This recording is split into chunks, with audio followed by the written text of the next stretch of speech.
depuis quelques semaines, voire quelques mois maintenant, un certain nombre d'interviews vidéo sur mon Algérie à moi, et je vous avouerai que j'ai beaucoup d'émotions, particulièrement aujourd'hui depuis Ottawa, à faire cette visioconférence avec un monsieur qui m'a très gentiment envoyé son livre que j'ai dévoré dans l'avion entre Paris et Montréal et que je suggère à tous de lire. C'est le monsieur qu'on va voir dans un instant, le monsieur de Nérac dans le sud-ouest, Pierre Testu.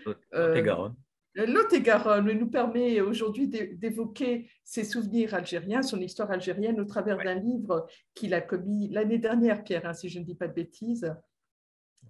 Algérie, Algérie les oursins de mon enfance. Alors, je disais avec beaucoup d'émotion et je vais essayer. Vous voyez, vous me demandiez en aparté si on avait possibilité, on enregistre dans les conditions du direct, s'il y avait possibilité de reprendre. Et je vous disais tout à l'heure que je craignais que ce soit moi qui sois rattrapée par l'émotion parce que je vous ai livré en off le bonheur que j'avais eu à lire votre livre. Moi, l'Algérienne née en France, qui apprend, qui découvre beaucoup de choses sur l'histoire de mon pays. J'ai eu beaucoup de plaisir à découvrir ce que vous avez livré très sincèrement. Et c'est vraiment pas de la flagornerie.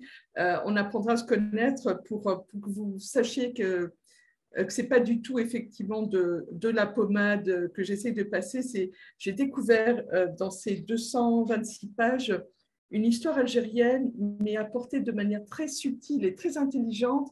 Et je dis, j'ai appris beaucoup sur des choses que je croyais connaître. Vous avez une manière d'apporter l'histoire algérienne. Et je dis, pour les personnes qui connaissent un peu de l'histoire des relations franco-algériennes, on a possibilité effectivement de compléter l'information.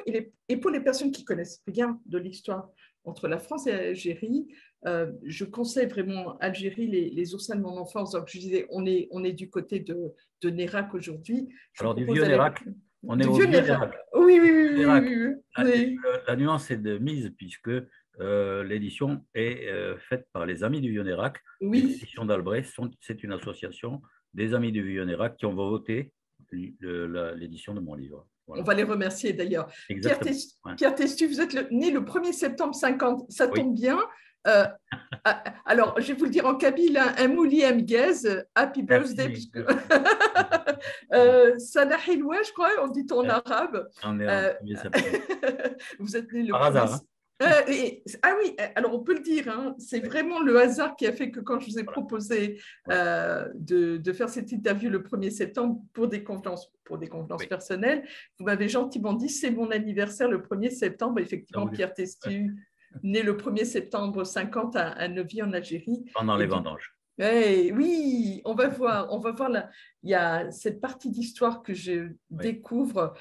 Vous avez été pendant votre période d'activité éducateur spécialisé, militant syndical, et vous avez décidé au travers de ce livre, Algérie, les oursins de mon enfance, de revenir sur les traces de votre parcours pour comprendre ce que vous appelez votre enfance confisquée par la guerre d'Algérie. Je suis convaincue que beaucoup de gens de votre génération se retrouver dans cette histoire dans laquelle on se retrouve tous.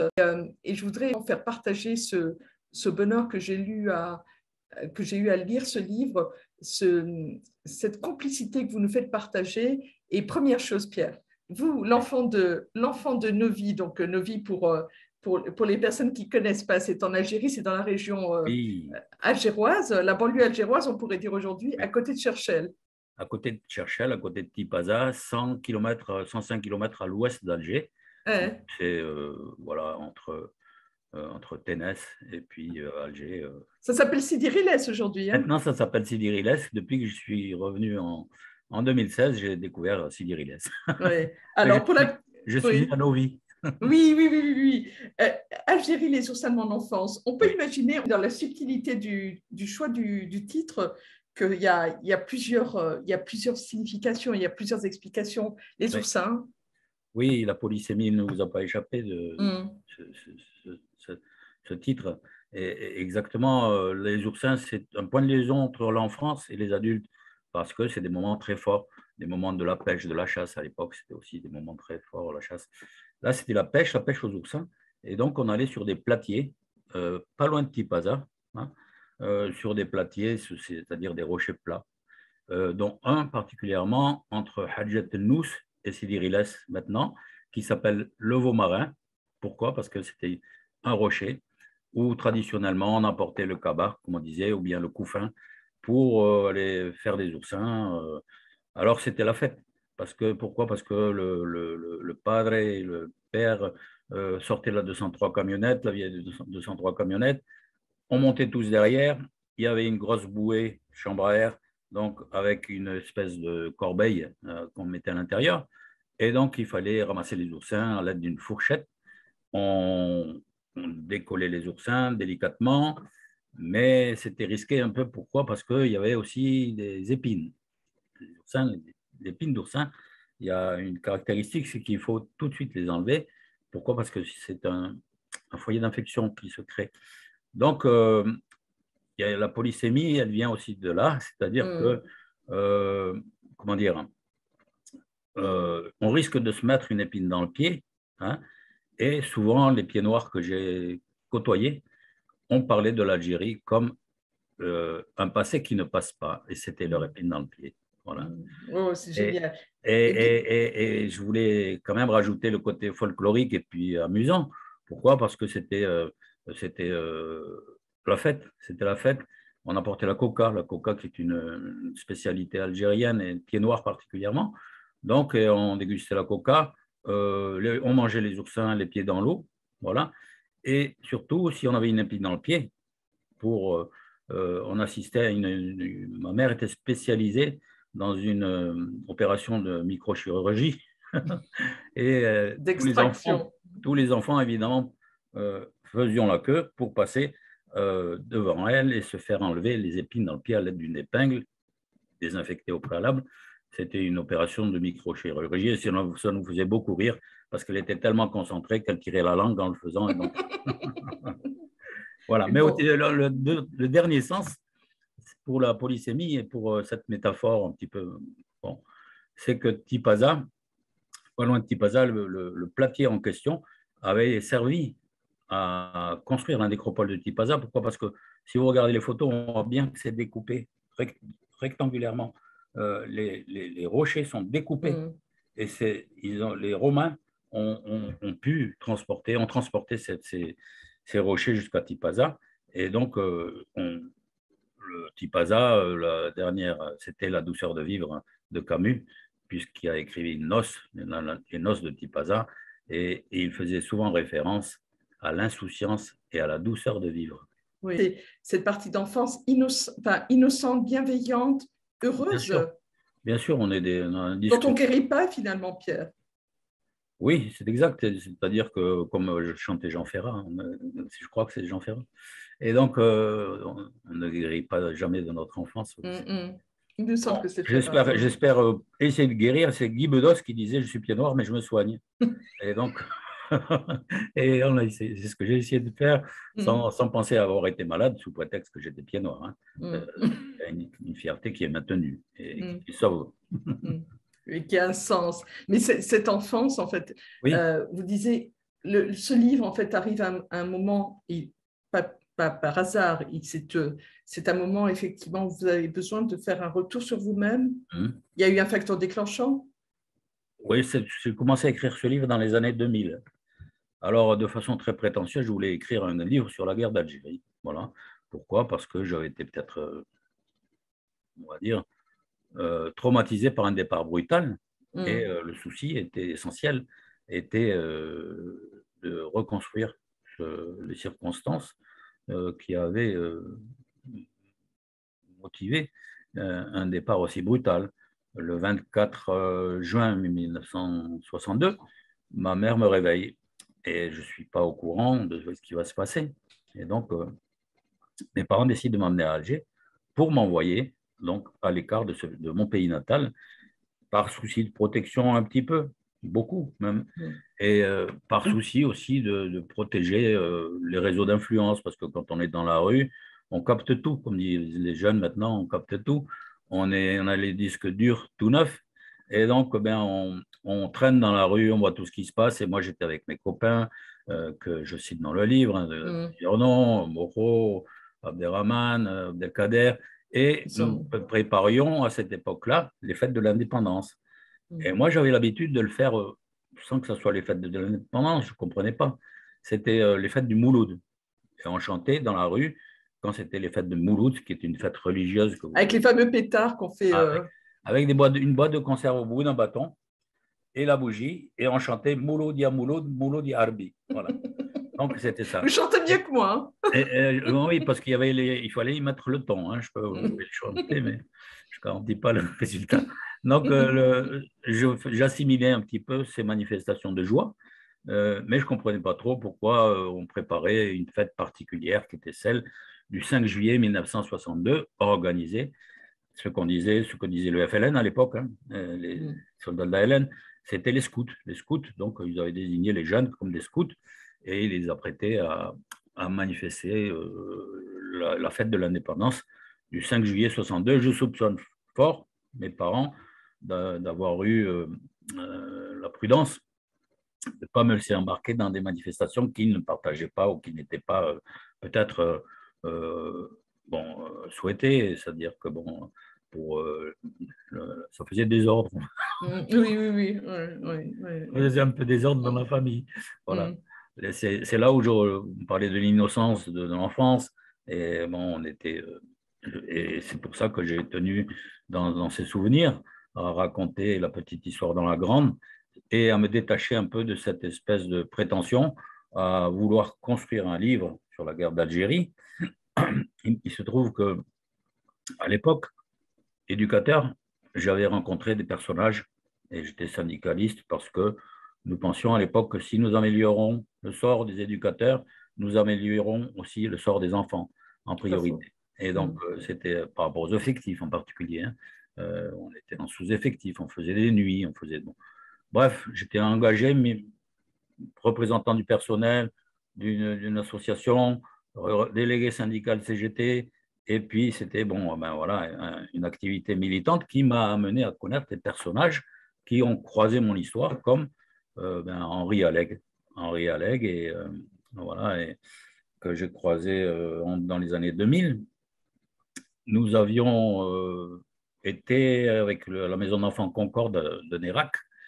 Nous avions été à Auschwitz-Birkenau et nous avions fait des reportages, des écrits et même un petit film.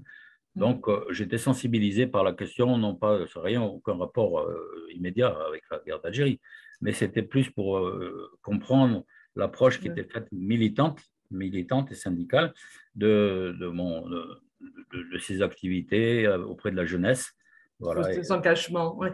Et quoique, vous faites référence très régulièrement, et moi c'est un point d'histoire que j'ai découvert dernièrement, cette relation entre effectivement la Seconde Guerre mondiale et la guerre d'Indochine et la guerre d'Algérie. Tout est lié en fait. Et on ne peut pas évoquer ce qu'on a appelé les événements au départ et ce qui est devenu la guerre d'Algérie sans faire référence effectivement aux événements, aux guerres qui ont précédé, la Seconde Guerre mondiale et la guerre d'Indochine. Tout est lié parce qu'on va souvent retrouver des protagonistes qui ont participé à la Seconde Guerre mondiale et à la guerre d'Indochine et qui se retrouvent en Algérie, qui n'ont pas forcément les meilleurs rôles, ou les rôles identiques entre les trois guerres. Mais pour comprendre cette histoire d'Algérie, il faut effectivement s'intéresser à l'histoire de nos deux pays et à cet engagement. Et vous faites d'ailleurs référence à votre famille. Quand vous dites « je suis pied noir », historiquement, vous êtes né en Algérie, donc j'allais dire que vous êtes même plus algérien que moi, ou on est autant algérien l'un que l'autre sur…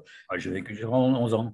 Oui, mais moi, je suis né en France, donc sur le principe, effectivement, votre cœur est algérien, mais votre histoire, elle remonte effectivement à plusieurs générations. La famille est installée en Algérie et travaille en Algérie depuis… Ah oui, c'est par rapport essentiellement aux origines de la colonisation qui m'ont fait croiser le trajet de mes ancêtres, hein, dont un plus particulièrement, qui s'appelait Jean-Louis Testu, quand je suis remonté dans l'arbre généalogique, qui est arrivé donc en décembre 1948 à bord du bateau, d'une corvette, l'Albatros. Et je suis remonté dans son contexte historique, dans l'histoire familiale, j'ai réalisé qu'il était né en 1816 à Uskladh-et-Rieutort, dans l'Ardèche. Et Uskladh-et-Rieutort, c'est un pays où Uskladh d'un côté, Rieutort de l'autre, la Loire est grande comme la table, c'est le Mont-Gerbier de Jonc. Et donc, Jean-Louis avait passé sa jeunesse auprès de son père probablement, qui était charpentier. Et puis, il est monté à Paris parce que il y avait peut-être pas, il y a eu d'abord des pandémies assez extraordinaires dans l'Ardèche, des crises de frumentaires, on va dire, de la maladie du mouton, une maladie curieuse de la pomme de terre qui s'apparentait au phylloxéra, au mildiou. Et bon, il y a eu donc des circonstances assez particulières qui ont motivé sa première immigration vers Paris. Pourquoi vers Paris? Parce qu'il cherchait à trouver du travail. Et donc, Jean-Louis s'est improvisé peintre. Il s'est marié à Paris et peintre, on ne trouvait pas de travail comme ça, même les monuments étaient nombreux. Donc, à l'époque, il y avait eu les ateliers nationaux. Les ateliers nationaux qui étaient un peu très contestés, on va dire, parce que la droite conservatrice les appelait les râteliers nationaux. Donc, alors que ça avait une fonction sociale énorme et que ça ne coûtait pas très cher. Et que c'était plutôt favorable à trouver de la main-d'œuvre, à trouver du travail, à assurer les fins de mois et puis à sortir de cette crise économique. Et les ateliers nationaux sont supprimés brutalement sous Louis-Philippe. Et donc, ça entraîne des émeutes, des révolutions qui deviennent vite une révolution en 1848, les barricades et tout. Jean-Louis se serait-il retrouvé sur les barricades en juin 1848? Je le suppose. Je le suppose puisque il y a à l'époque des répressions terribles, des barricades de la rue Soufflot, des barricades. Bref, ils sont réprimés dans le sang par Cavaignac, qui jouera plus tard un rôle important dans la conquête algérienne. Et en 1848, on peut supposer que Jean-Louis a été pris sur les barricades. Je peux supposer. Pourquoi? Parce que j'ai découvert leur parcours depuis les quais de la Râpée. Ils sont partis donc transportés. Alors, il y a eu 4000 morts avec Cavaignac, une répression sanglante, terrible. Oui, c'est pas dans la dentelle. Oui. Il ne s'est pas distingué par. Oui. Alors, précipitamment, ils ont voulu écarter les agitateurs pour restaurer l'autorité royale qui a démissionné un peu plus tard d'ailleurs. Et très vite, très vite. Et la République naissante, Lamartine et tout, les drapeaux républicains, tricolores. Bon, et on peut supposer qu'on a voulu écarter ces gens-là très vite en prétextant en faisant rejoindre une autre partie de l'histoire avec celle de la conquête algérienne. La conquête algérienne, c'est la conquête d'Alger, la prise d'Alger. Pourquoi? Au prétexte que le Dey il y avait souffleté un maréchal,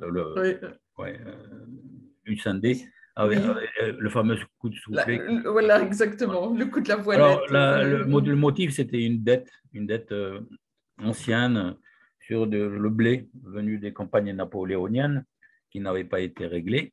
Et donc, bon.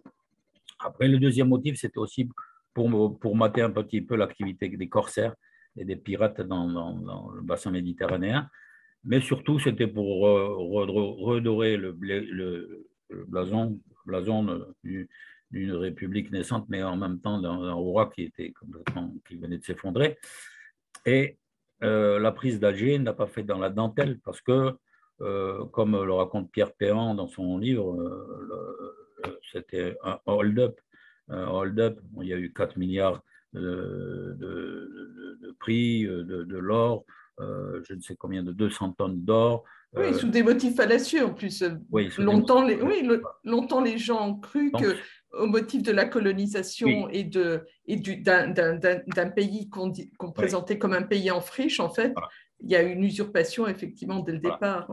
Donc c'est une colonisation qui est totalement, qui n'était pas prévu, qui est vraiment circonstanciel, on va dire. Et c'est là où les chemins de vie se croisent et que Jean-Louis est pris sur les barricades de la rue Soufflot, dans le 5e arrondissement. Et il s'était marié dans le 5e arrondissement. Bon. Nous avons découvert qu'il avait 2 enfants. Donc, et il est parti donc, embarqué dans des péniches. Dans des péniches, donc on voit de 17 péniches parties du quai de la Râpée et de Bercy, et pour aller direction les colonies, le canal de la Loire, de la Somme, et puis ensuite du Rhône, la direction Arles, Marseille, et puis embarqué à Alger avec un petit trajet en train d'Arles à Marseille. Et donc les voilà partis. Mais ce qui m'avait alerté, c'est que le 12e, il y a 17 péniches qui partent à cette époque-là, depuis le quai de la Râpée. Et ce qui m'a surpris et m'a motivé à faire des recherches, c'est qu'il y avait une nuance entre les volontaires. Il y avait des statuts différents. Des volontaires qui étaient malgré tout volontaires pour sortir de la misère, hein, pour trouver un nouvel espoir, une nouvelle vie, et puis pour aller s'alimenter et leur famille ailleurs. Et par contre, il y avait aussi des déportés et transportés. Et j'ai réalisé que les transportés avaient un statut particulier. C'est-à-dire que c'était un statut juridique, hein, qui faisait qu'ils avaient été pris sur les barricades et on les a éducateurs. Je vous ai parlé nous avions été donc à Auschwitz, hein, et nous avons eu pour vocation à la maison d'enfants Concorde en Irak un petit peu de faire un travail à long terme sur la mémoire, et sur la mémoire des déportés. Il se trouve que totalement par hasard, j'étais éducateur et pour le juge des enfants d'Agen, et que j'accompagnais des enfants à une centrale qui s'appelle ACE. ACE, c'est Villeneuve-sur-Lot, ACE. Oui. Alors, ça s'appelle ACE, c'est une centrale. Une centrale, c'est une prison sur laquelle, en principe, la condamnation est supérieure à 5 ans, hein, 5 ans de prison. Mais ACE avait un statut particulier parce que quand elle a été la prison de Vichy, c'est extraordinaire, elle a été la prison de Vichy, et en 40, donc, et surtout même après en 42, quand il y a eu le débarquement d'Afrique du Nord, de Provence et de Corse, par mesure de représailles, la ligne de débarcation est descendue, et donc la prison, ACE est devenue la prison de Vichy, où il y avait toutes sortes de prisonniers, de résistants et de républicains, des gens qui avaient combattu le fascisme en Espagne et qui avaient combattu aussi le nazisme dans toute l'Europe, hein. Et cette prison de Vichy était tenue par la milice, hein, par des Français. Elle était avec des gardiens français, elle était avec une autorité française, elle était avec une administration française. Et les Allemands en ont fait leur prison, la prison de Vichy. Et il se trouve qu'en 1944, février 1944, avec les complicités des habitants, puisque c'était quand même une prison de résistants, il y a eu la préparation d'évasion et d'une mutinerie extraordinaire, donc la mutinerie d'Ace, là justement, qui a occasionné de nombreuses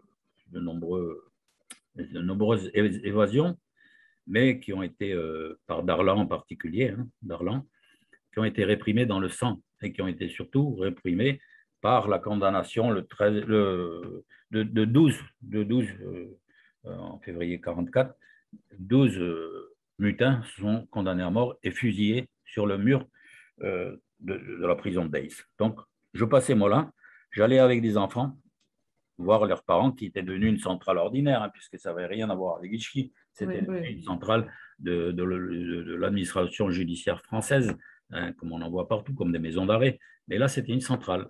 Donc, j'emmenais dans le cadre de protection judiciaire, j'emmenais des enfants rendre le droit de visite à leurs parents. Et je passais devant ce mur de fusillés à Aix, qui avait fait l'objet d'une cour d'exception de justice. Je voudrais citer mon grand ami Jean-Pierre Colchignac, qui a écrit un livre là-dessus qui s'appelle Darnand, hein, administration de Vichy, et les fusillés d'Aix. Voilà. Je ne vais pas m'attarder trop sur cet épisode, mais c'était très important. Très important. Donc, je travaillais à Concorde, en Irak. Nous rendons visite sur ce travail donc, de Villeneuve-sur-Lot à la prison d'Aix, qui est une centrale toujours, mais qui n'est plus la prison de Vichy. Et je rencontre donc les anciens déportés, les anciens combattants et les résistants. Hein, et je vais chercher, et je fais partie de la NACRE, qui est un mouvement des déportés du Lot-et-Garonne, qui est très active. Et je rencontre des personnages qui ont joué un rôle clé. Et Internet n'existe pas trop encore, donc on fait des recherches sur papier, on regarde les archives et puis on sort le listing des personnes qui étaient à Aix. Ces personnes-là, donc quand ils ont connu les condamnations du régime de Vichy, et donc en collaboration avec les nazis, 12 ont été fusillés, mais la totalité j'ai oublié de dire, la totalité de la prison de Vichy a été déportée à Dachau. Ils sont partis à pied jusqu'à Penn-d'Agenais, ils ont pris le train et direction Dachau. Heureusement, c'était 44. Hein, bon. Ils ont quand même connu le typhus et le choléra et ils ne sont pas tous revenus. Certains sont revenus, donc, qui ont voulu témoigner, qui ont évidemment un travail de mémoire. Et non, il y en a un que je connais très bien qui s'appelle Jacques Chantre, qui va avoir bientôt 100 ans. Ouais, bientôt 100 ans, j'espère qu'il est en bonne santé, je le salue. Et donc, voilà, et donc ce travail-là était en relation. Pourquoi avec l'Algérie et pourquoi je vous parle de ça? Parce qu'en regardant le listing qui se trouve à la fin de ce livre, d'ailleurs, Aix contre Vichy, je m'amuse à regarder le nom des personnes qui ont été prisonniers. Et je trouve des républicains espagnols, je trouve toutes sortes de personnes, mais je trouve aussi des Algériens et des Pieds Noirs, dont certains, comme Jean Faroudia, ont été internés là. Et Jean Faroudia, il était très connu d'Henri Alleg dans cette année 2000. Je reviens à Henri Alleg. Et pourquoi Henri Alleg? Il se trouve que nous avions présenté, fait dans un tout autre travail de mémoire, qui était celui de son domaine et celui de la guerre d'Algérie. Et de la torture, la question de la torture. Et de la torture, la question, hein, n'est-ce pas? Et la question est surtout les témoignages sur la guerre d'Algérie. Effectivement, 56 et tout ce qu'il avait pu connaître. Bon. Et Henri Alleg, il était donc, comment dire, en première ligne, hein, en première ligne. Et il continue ce travail de témoignage. Et donc, il se trouve que Jean Faroudia, il s'était retrouvé en cellule avec Henri Alleg au camp de Lodi. Le camp de Lodi que nous connaissons bien, puisque c'est un camp algérien. Donc, c'était les premiers résistants, peut-être pas les premiers, mais la guerre d'Algérie a commencé sous cet angle-là, dans le maquis de Louarsenis, qui est un maquis communiste, un maquis rouge, le maquis rouge de Louarsenis. Je le découvre, hein, je découvre. Et donc, je trouve que il y avait Maurice Laban, il y avait Jean Faroudia, il y avait Henri Maillot qui détourne un camion d'armes et qui se rejoint le FLN, hein, et ça se passe pas loin de chez moi, Et bien, effectivement, ça éveille ma curiosité. Et je discute avec Henri Alleg, je dis justement, moi je suis un pied noir, et j'écris un livre sur la guerre d'Algérie. Et il me dit, mais un livre sur la guerre d'Algérie, lui, il avait écrit… Oui, un de plus. Alors, je me rappelle exactement ces termes. C'était vous n'êtes, tu n'es pas très outillé pour faire ce genre de travail. Il y en a qui sont mieux outillés que toi, mais raconte des souvenirs d'enfance. Et Il c'est vous comme a rendu service sur ce il coup-là, m'a Pierre, rendu hein? service parce que je m'étais lancé dans une histoire. Et finalement, j'ai tenu quand même à avoir quelque chose qui reste de l'ordre de l'écrit, qui soit un témoignage. J'ai voulu raconter la petite histoire dans la grande. Voilà. Cette petite histoire dans la grande, eh bien, c'est celle de mon enfance à Novi, devenue Sidi Riles. Et je reviens en 2016 et je découvre tout autre chose. En 2016, Paul m'invite, des camarades de classe m'invitent. Je reçois une photo de classe de 1956. Vous êtes, vous êtes au premier, enfin, assis avec Oui, exactement. la fameuse ardoise. Je tiens l'ardoise. Et je ne réalise pas que ce qu'ils m'ont préparé, c'est une surprise extraordinaire, parce qu'on réalise une photo de classe, la même, et on est quand même une quinzaine de personnes. Elle est dans mon livre. Tout à fait. Et on la mettra en Et illustration. oui, et oui, on est quand même une quinzaine de personnes. Il n'y a plus les pieds noirs. Pourquoi? Parce qu'ils ne sont plus là. Hein.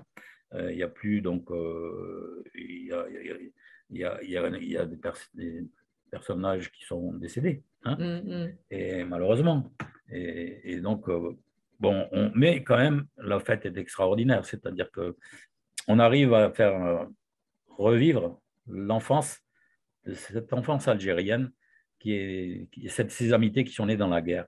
Voilà. Oui. Parce que Pierre, oui, excusez-moi, je vous interromps. Je vous en prie. Vous quittez l'Algérie en juin 62.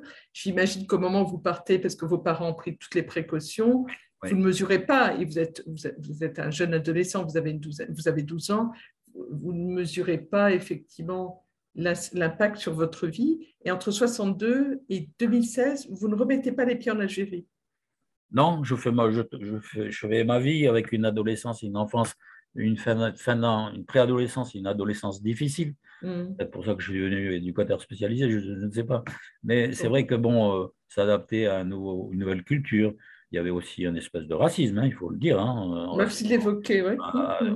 on connaît actuellement le racisme avec toute forme d'immigration d'ailleurs. Hein. Et ça là, c'était ça des pieds noirs que nous étions. Et bon, ben, donc j'ai poursuivi mes études. Mes parents sont venus un mois après. Ils se sont installés en Provence, et une toute petite propriété en Algérie, une toute petite propriété en Algérie, puisque mon père avait 10 hectares de vignes avec mon grand-père. La moyenne des propriétés dans ce village de colonisation, qui était un village de peuplement, de colonisation, c'était grosso modo 40 familles qui détenaient en moyenne 10 hectares.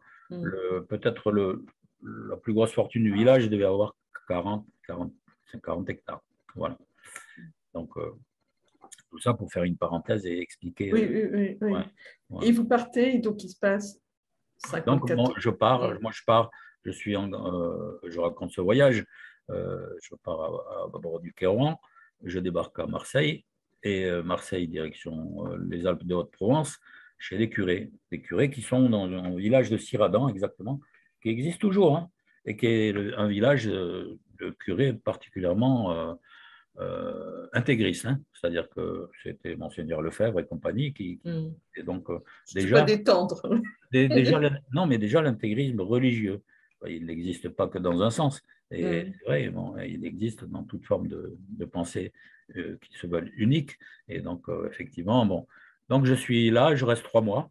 Je vivote parce que, bon, c'est des conditions particulières. Hein, il fait très froid cet hiver-là, et plus particulièrement hiver 62. Mes parents arrivent quelques temps après. Et donc, je disais qu'il y avait une toute petite propriété en Algérie, et ils cherchent à s'installer dans le Var, exactement, puisque tous les pieds noirs arrivaient dans le Var. Le prix des propriétés sont montés en flèche, donc, et mon père a fait office d'ouvrier agricole dans une espèce de grande propriété de château qui était à de la famille. Donc, et tout en cherchant ailleurs pour voir s'il obtenait un prêt. Et il a reconstruit sa vie du côté de Sainte-Foy-la-Grande, puisque plus le prix montait, plus il fallait monter dans le nord pour essayer de trouver de trouver une propriété qui tienne la route, qui soit au rapport qualité-prix, bon, voilà, acceptable. Et donc, il s'est installé, il a fait sa vie, donc à Sainte-Foy-la-Grande, exactement, Pineuil, et avec beaucoup de courage, parce qu'il avait des méthodes innovantes, particulièrement pour le travail de la vigne, en matière de mécanisation en particulier. Mon père avait innové, il avait le mérite agricole, puisqu'il avait innové en matière de vendange, cette espèce d'invention de fameux conquets. Avant, c'était des foudres qu'on appelait des immenses paniers de bois qu'on transportait à dos d'homme.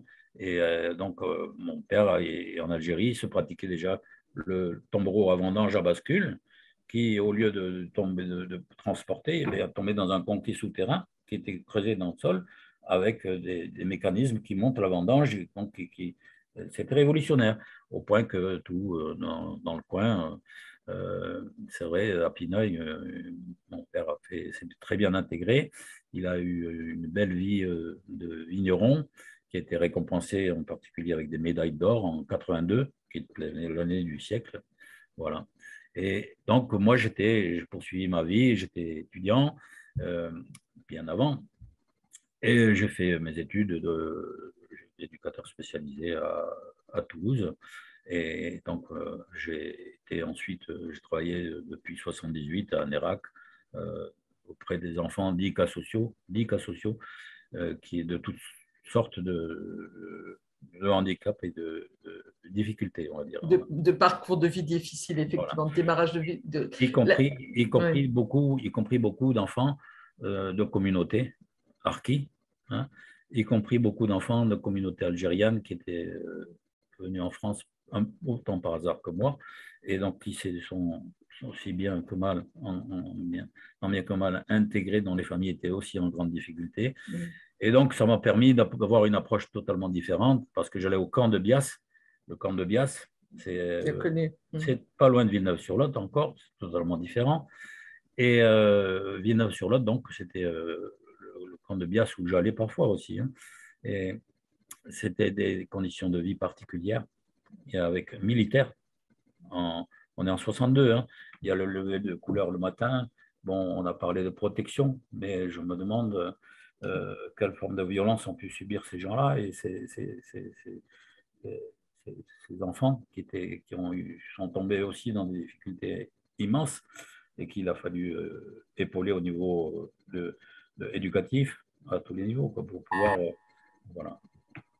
Et d'autres formes de communautés aussi en grande difficulté, comme les premières, deuxième génération d'Algériens rentrés ou qui venaient en France.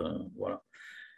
Voilà ce qui a pu motiver. Oui. Et j'étais dans votre livre Algérie, les oursins de mon enfance, donc paru aux éditions d'Albret.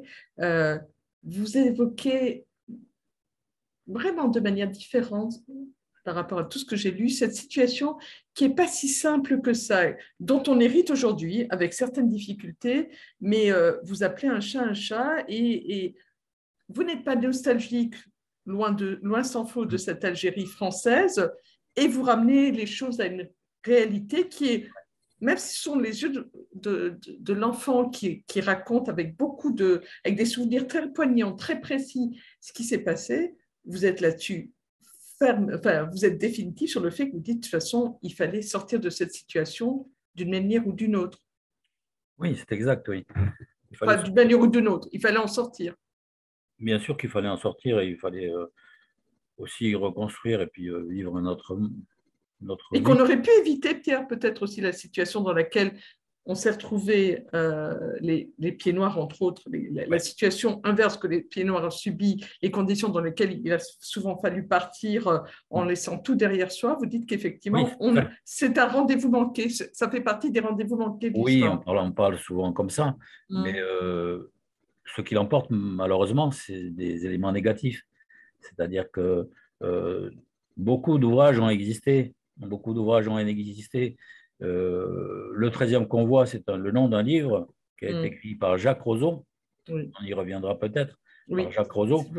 Ma mère s'appelle Roseau. Oui. Donc c'est un cousin éloigné.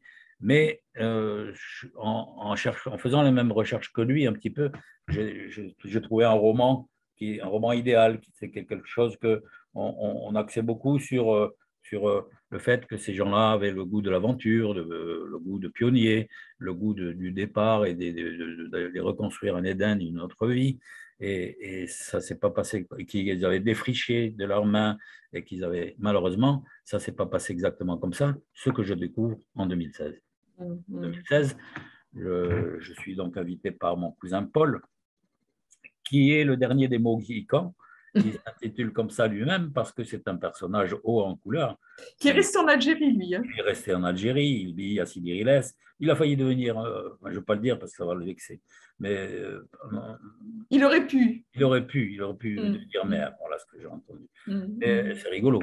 Et avec un parcours de vie totalement atypique, mais en même temps tragique, puisque son père a été tué par des Martiens, qu'on appelait des Martiens. Pourquoi? Parce que c'est ceux qui ont rallié 62 en mars 1962, donc qui étaient plutôt, on va dire un chat, qui étaient plutôt des truands, des assassins, plutôt que des gens qui ont œuvré pour la cause algérienne et qui, bon, il se trouve que dans toutes les guerres, ça se passe comme ça et qu'en France aussi, il y a eu ce genre de dérapage. Sa belle-mère, son père et son beau-père a été tué par l'OAS.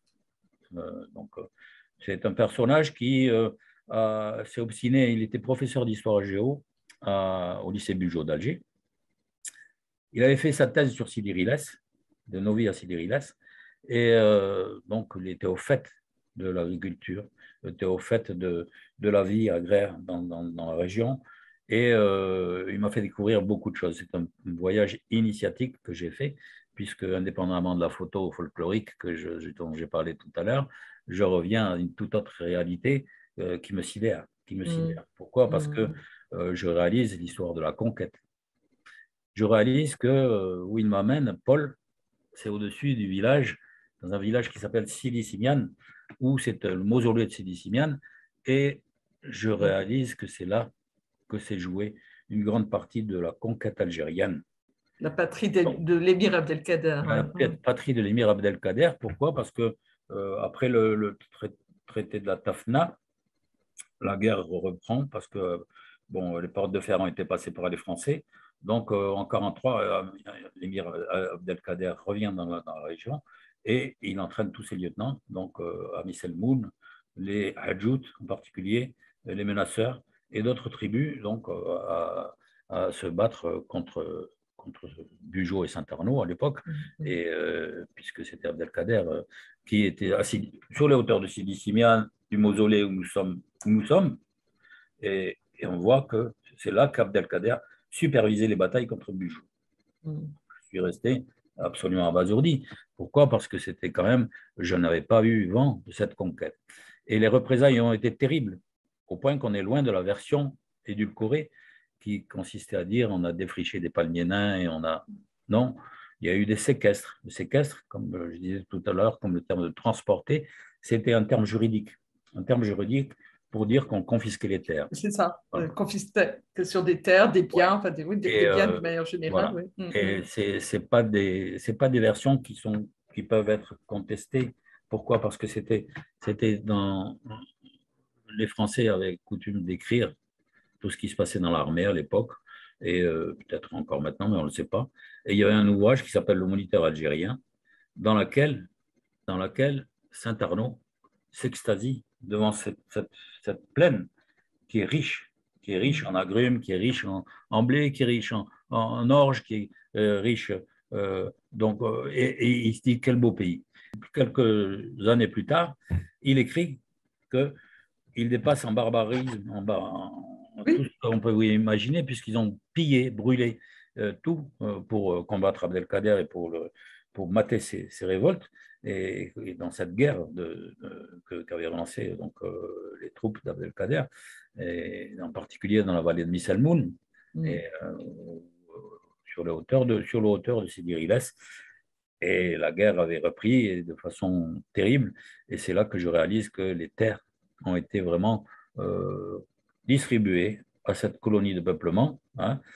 Moi, j'ai vu de mes propres yeux des cartes qui destinaient à telle et telle personne, hein, que je connais, du village, les parcelles, donc, qui étaient… Bon. Ceux qui n'en leur rien méritent des pieds noirs, qui était, je rappelle, une petite communauté, une On est petite d'accord. communauté de peuplement. On leur a donné des terres. Je ne condamne pas, ce n'est pas la question. Simplement, je voulais dire une version qui était la mienne et pas entendre n'importe quoi. Voilà.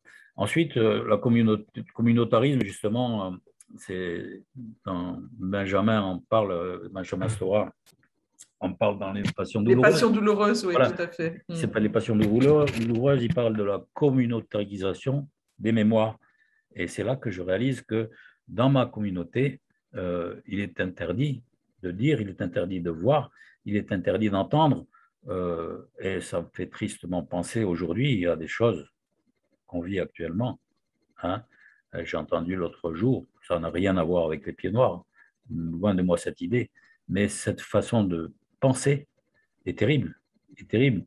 Et je voudrais dire justement à la génération Lego du colonialisme, je voudrais leur dire évitez les confusions, essayez d'atteindre le discernement, essayez de lire, essayez de comprendre, et vous n'aurez aucune honte à retrouver une réalité qui peut, qui n'est pas celle qu'on vous a racontée, parce que vous aurez construit la vôtre. Voilà.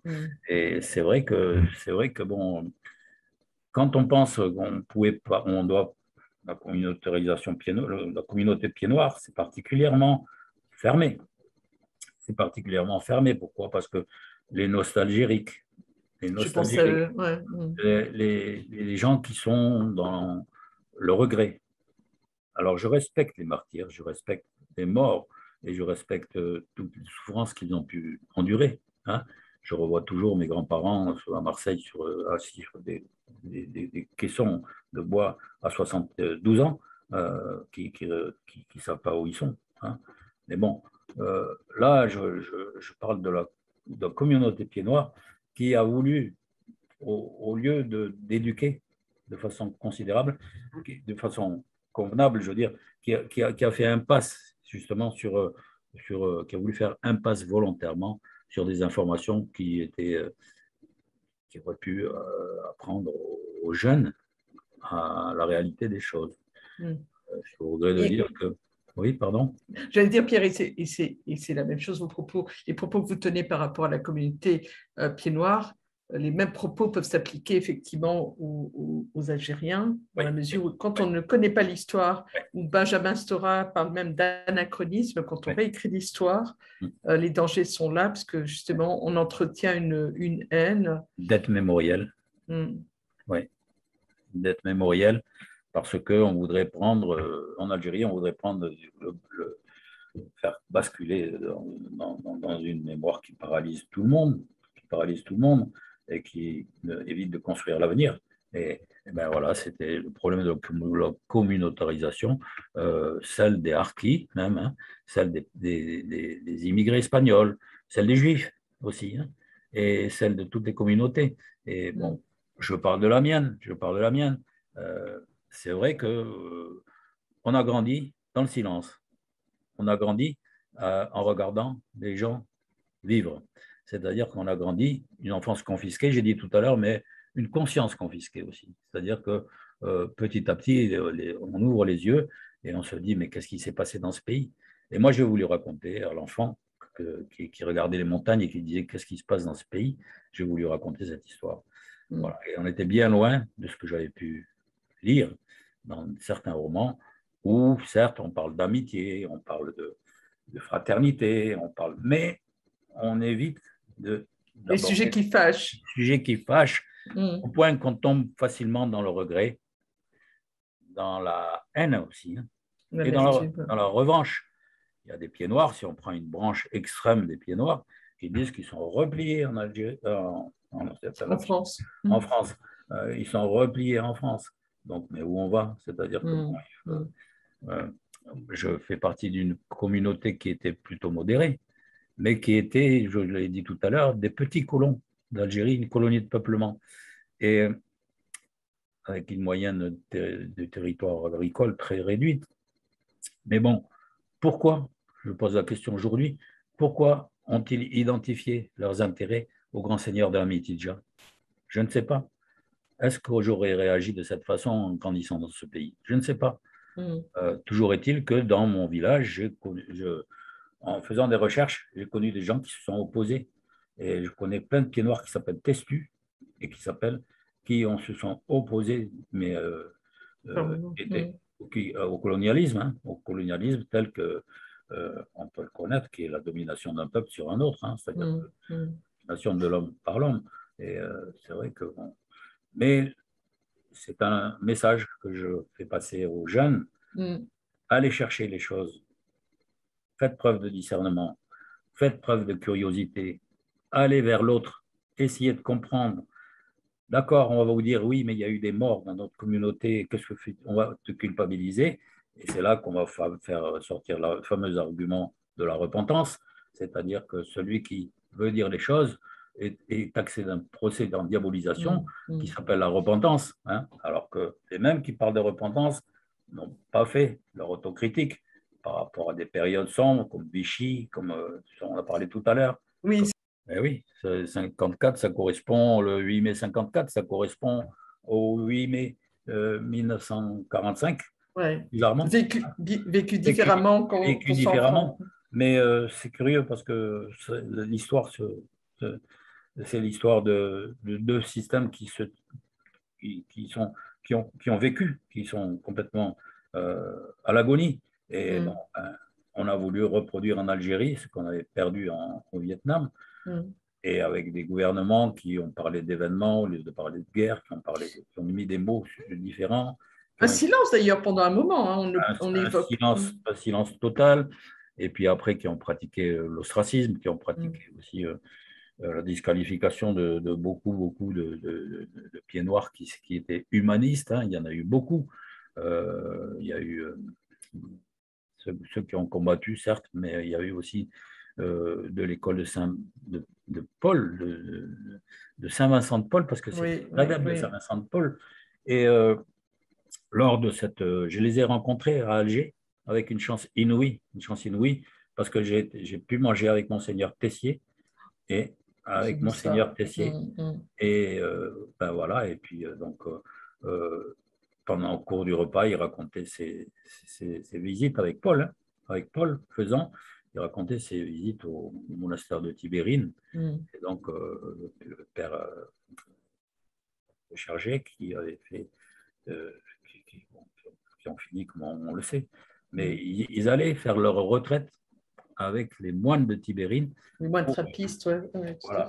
Donc, il y avait aussi toutes sortes de gens, toutes sortes de gens humains qui étaient aussi des petits gens, qui étaient aussi des... Et puis, il y avait des gens qui se sont engagés par les circonstances de la vie. Des Juifs qui sont partis d'Aix, ils sont arrivés en France.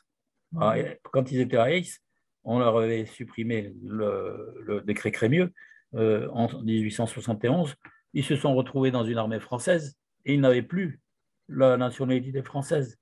C'est complètement dingue. Ils se sont retrouvés donc en Algérie, revenir en Algérie. Jacques Chantre, lui, il avait repris son activité d'instituteur à Pender, qui est un joli petit pays des Landes, là, un joli petit village. Mais les autres, comme Farougia, qu'est-ce qu'ils ont fait? Ils sont arrivés en Algérie, ils se sont retrouvés exclus de par leur engagement politique et tout. Ils ont immédiatement fait partie d'une résistance qu'ils avaient toujours connue. Ils ont continué, ils sont passés d'une guerre à une autre. Et donc voilà, c'est ce qu'il fallait quand même dire et découvrir et penser que des gens se sont battus contre le nazisme, le fascisme en Espagne. Ils se sont retrouvés en Algérie en 1940. Il n'y avait pas encore, c'était encore Giraud, l'épisode Giraud. Et qu'est-ce qui se passe? Ils continuent la résistance, avec Maurice Laban, Henri Maillot et bien d'autres, Farougia et Guérouge, qui était avec qui j'ai eu le plaisir de manger aussi, extraordinaire. Concours de circonstances, je pense que c'était plus parce que il fallait alimenter ce que je pouvais découvrir. Et J'ai appris Iveton qui avait été guillotiné, j'ai appris dans le commando Guérouj, qui était à l'œuvre avec le FLN. Et donc, dans ces circuits de résistance que je découvre, hein. Voilà, c'est à distance de moi, mais je découvre et je le dis, et j'en parle. On ne va pas mettre un mouchoir dessus et puis l'affaire. Hein. Donc, je dis aux pieds noirs, vous n'êtes pas né d'une génération spontanée. Essayez de comprendre la vie. Aujourd'hui, qui êtes-vous? Qui êtes-vous? Et que faites-vous? Voilà. Et on leur a dit qu'il ne fallait pas penser ça. On leur a dit que si je mets mon livre comme ça sur la table, on dit il ne faut pas regarder. Il ne faut pas regarder. Il y a des interdits qui sont obscurs, l'obscurantisme. Alors, j'ai entendu l'autre jour que il y a des films qu'il ne faut pas voir, des musiques qu'il ne faut pas entendre. Et la musique, c'est tristement d'actualité. Actuellement, en Afghanistan, hein, quand j'ai entendu l'autre jour que des talibans étaient rentrés dans une école pour casser un piano. Pour casser un piano. Donc, comment faire? Comment dire aux gens, vous avez le droit d'entendre, vous avez le droit de voir, vous avez le droit de dire, vous avez le droit de parler, d'aller vers les autres. C'est ce que j'ai fait et ce que j'ai voulu expliquer à mon fils et à ma petite fille. Oui, qui connaissait pas, enfin, auquel vous avez raconté votre part d'Algérie. Elle a 10 ans, mais elle commence à comprendre et à poser beaucoup de questions parce qu'elle dit beaucoup. Donc, ça ne saurait tarder. Pierre, si vous m'autorisez peut-être une dernière question. Aujourd'hui, est-ce qu'on peut estimer qu'au travers de votre livre, entre autres Algérie, les oursins de mon enfance, vous êtes en paix avec cette histoire? La boucle est bouclée. Alors, la boucle est bouclée, c'est un terme qui ne me convient pas trop. Je dirais que la boucle est ouverte. Je vous ai entendu dire l'autre jour quelque chose à mon copain, votre ami, oui, Ramor. Vous lui avez dit, les fêtes mettent, le passé est mort. Oui. Bon. Et je me suis dit, tiens, bon, mon père le disait souvent, hein, les fêtes mettent, le passé est mort, mais du passé, on reconstruit. Hein. C'était une force de résilience. Eh oui, mais seulement aussi, il faut le faire revivre. Le passé, nous avons des richesses dans nos ancêtres. C'est ce qui nous structure, c'est oui, ce qui vous a structuré. Nous vivons avec nos morts et nous vivons avec les gens que nous aimons, les gens que nous côtoyons, que nous avons côtoyés, et nous continuons à le faire. Et il faut apprendre ça, il faut apprendre à vivre, il faut apprendre aux jeunes à continuer à vivre et à apprendre de mieux ce qu'on peut dans la vie. Et voilà. Alors, c'était le message par rapport à ce que vous êtes en train de dire, hein, du passé. La boucle est bouclée, peut-être pour s'apaiser soi-même. C'est un long travail, c'est-à-dire que quand on se heurte à une communauté comme ça, effectivement, c'est un long travail. Pourquoi? Parce qu'on est rejeté, on est mis à l'écart, ou alors on veut accepter qu'une seule version, hein, c'est celle qui est celle du roman familial idéal. Voilà. Et il faut savoir accepter dans un parcours de vie tout ce qui a été bien, et on va dire tout ce qui a été bien. Parce qu'on n'a pas à juger non plus sur ce qui est. Le monsieur qui fête ses 71 ans aujourd'hui aurait un message à donner au petit Pierre qui est de Neuville, le Pierre qui allait pêcher les oursins. Oui, c'est vrai, oui. J'étais très sensible à ce que vous avez dit sur l'humanité et puis sur pas de revanche, pas de haine. Ça, j'étais très sensible. Et oui, ce que j'ai voulu dire, et ce petit Pierre qui regardait les montagnes et qui se demandait mais qu'est-ce qui se passe avec ces félagas, hein, j'ai voulu, mission accomplie, je lui ai dit, j'ai tenté de lui expliquer le sens de sa vie et pourquoi les circonstances de l'histoire avaient fait qu'il était parti si brutalement de son pays natal, avec lequel il a toujours des relations. Et des relations fraternelles et des relations amicales, et je suis régulièrement en liaison avec ce village natal qui reste mon village natal. Et je pense souvent à lui, je pense souvent à mes amis. Et, on les salue, hein. Je suis convaincue qu'ils verront cet échange. Et je salue aussi tous les les Jean-Louis Testu, je salue tous.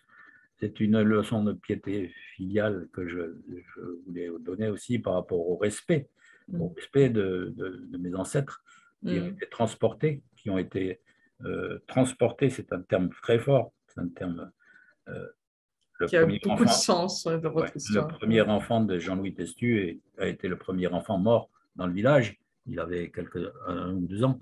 Est-ce qu'il est mort du choléra? Est-ce qu'il est mort du typhus? Comment peut-on penser que des gens de bon sens se mettent dans une galère pareille, dans une situation pareille, et pour partir dans des pays où... Non, donc il faut expliquer aux gens, il faut essayer pas de persuader, mais de dire, réfléchissez et essayez de voir quelles sont la réalité entre ce qu'on vous a dit, ce qu'on essaye de vous dire, ce qu'on essaye de vous interdire et ce que vous allez découvrir. Je voudrais, Pierre, si vous m'autorisez, peut-être recueillir une dernière émotion, impression. Je sais que vous suivez l'actualité algérienne. Oui. Ce qui se passe depuis ce mouvement de contestation qui a émergé en février 2019 vous inspire quoi? Beaucoup d'espoir? C'est très complexe. C'est très complexe. Savez-vous que quand j'ai mangé avec Monseigneur Tessier et que nous étions une dizaine à table, tous les Algériens se demandaient mais qu'est-ce qu'on a fait? Comment est arrivé le terrorisme en Algérie? Comment est arrivé le fils? Ils se posaient tous cette question. Ils essayaient d'avoir la réponse auprès de Monseigneur Tessier. Et c'est vrai que mon village a été épargné, hein, parce que c'est le Kabylie d'abord, du Dara, où il y a eu les enfumades, entre parenthèses, comme on a oublié de parler. Hein. Oui. Les enfumades, donc, les mémoires dangereuses ne sont pas forcément dangereuses, elles sont actives et vives. Voilà. Je voulais dire que ça a été horrible, hein, parce qu'il y a eu dans cette guerre contre les islamistes et le fils, il y a eu plus de morts qu'il y en a eu pendant la guerre de sécession, hein, aux États-Unis. Il y a eu 100 000 morts, il y a eu 70 000 morts pendant la guerre de sécession. Cette communauté est encore dévastée. Elle est sous le choc. Elle est sous le choc. Imaginez que ce pouvoir algérien, c'est un pouvoir, certes, qui est complètement à la dérive, avec... on va dire même, je m'autorise à dire illégitime. Parce que, bien sûr, illégitime, totalement illégitime. Mais quel piège, avec la question mémorielle qu'on alimente, la dette du pétrole, et puis pour dire encore, bon, il ne faut plus bouger le Irak. Le confinement a été quelque chose qui a été bienvenu pour les autorités algériennes, c'est vrai. Et donc, je ne sais comment la libération de ce pays va s'entrevoir et se construire parce que je lui souhaite, après ce qu'il a connu, hein, je lui souhaite de rebondir et de rebondir et surtout de vivre. Hein. C'est Kamel Daoud qui le dit hein, très bien aussi, qu'il est très optimiste, un peu moins en ce moment, mais il est très optimiste et de façon magnifique. Hein, il dit, voilà, il dit que la fête est dans la rue avec le Irak, c'était les filles dansent et c'est la joie profonde et donc un renouveau qui se crée et l'espoir. Un espoir nouveau. On dirait encore plus pour l'Algérie, loin des yeux, mais jamais loin du cœur. Que ce soit vous, on pourrait tous les deux tenir ces propos. Vous savez, une vie se construit dans la mémoire qui n'est pas forcément celle de l'âge. Hein. C'est-à-dire que moi, j'ai l'impression d'avoir passé 30 ans en Algérie, j'en ai passé que 11. Mais toute ma vie, il a fallu que je me construise avec ces ambiguïtés, ces contradictions, une réalité que je rejetais d'abord, parce que celle des pieds noirs qui voulaient la communauté française pieds noirs était très vite la proie de certains qu'on connaît très bien, hein, qui ont à la fois des idées d'obscurantisme, on va le dire comme ça, de revanche. Puis bon, donc, ce n'était pas du tout ma tasse de thé. Hein. Moi, je préférais tracer un autre chemin. Mon métier d'éducateur m'y a aidé beaucoup. Hein. Et la présence des enfants aussi. Et donc, on parlait de la présence des enfants avec leur famille et le rapprochement avec les gens. Leur histoire familiale, c'est quelque chose qui est qui rapproche. C'est-à-dire que, effectivement, j'ai un lien très fort avec l'Algérie encore, parce que je suis très attentif à ce qui se passe dans le village. Je téléphone à Paul très souvent, qui me donne beaucoup de détails, et je téléphone à plein de gens qui sont merveilleux et qui, bon, qui sont aussi qui s'alertent. Pour l'instant, c'est comme un volcan. Et à mon avis, l'Algérie va renaître d'une éruption volcanique qui est très bien vue dans un livre ce qui s'appelle Sans nul doute de Nadia Aksous. Oui, merci pour ce clin d'œil. J'espère qu'on aura l'occasion d'échanger prochainement avec Nadia Aksous et Rosa Cortés aussi. Voilà. Merci Pierre. Vous connaissez quelques mots en arabe? Si je vous dis, alors moi, la berbère va s'autoriser. Choukran el Alawajib, c'est ça? Ouais. Choukran, oui, je connais bien. Oui. Mais, je connais aussi beaucoup à mon âge, vous pouvez imaginer ce que j'ai pu retenir. Oh, ben, j'imagine. On a le même vocabulaire. Je ne m'autoriserai pas à vous en dire un seul mot. Mais je n'en pense pas. Je vous ai compris, comme sans vouloir plagier quelqu'un d'autre. Voilà. Merci en tout cas de ce moment bien heureux malgré tout, de ces oursins de votre enfance que vous avez accepté de partager avec vous, parce que c'est un peu votre Madeleine de Proust, c'est ce moment, effectivement, vous écriviez de revenir sur ce passé qui ne passe pas. Je trouve que ce moment, en tout cas passé ensemble, a été très agréable et on va le partager. Et puis, on se construit toujours de ce qu'on est, de ce qu'on a été. Et on dit toujours que pour aller de l'avant, il faut savoir d'où on vient. Et en tout cas, grâce à vous... Je préfère ça que les fêtes maintenant.